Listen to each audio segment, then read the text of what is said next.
In July 2007, a French president stood in Senegal and declared Africa had no history.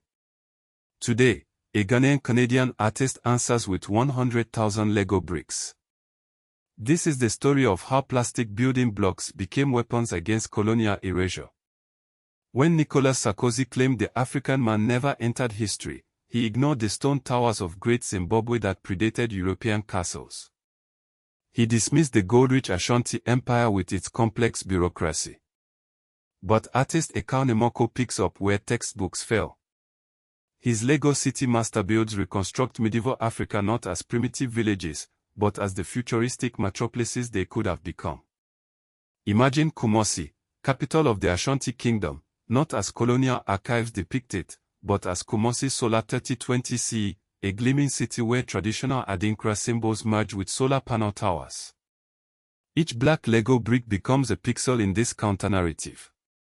The dry stone masonry of Great Zimbabwe, which flourished from 1000 to 1450 CE, inspires spiraling Lego citadels that defy gravity. This isn't fantasy. It's Afrofuturism, the radical idea that African history didn't end with colonization. The 3020 CE date in Nimako's titles is deliberate. It stretches Africa's timeline beyond slavery and colonialism into a boundless future. Lego, that most Western of toys, gets repurposed to tell stories mainstream education ignores.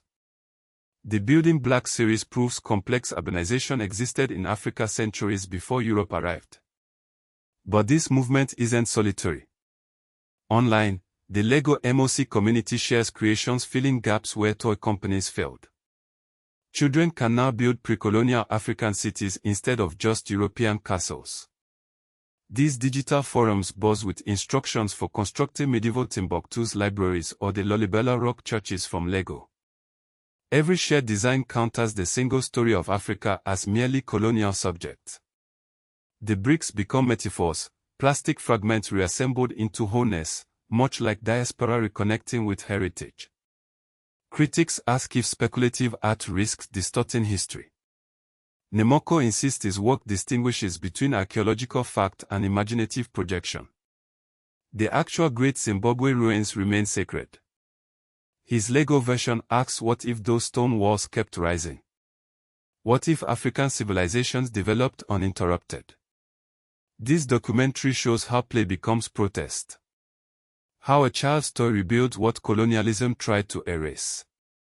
How 3020 CE isn't science fiction, but a promise. Africa's history isn't behind it. The future is being built, one brick at a time.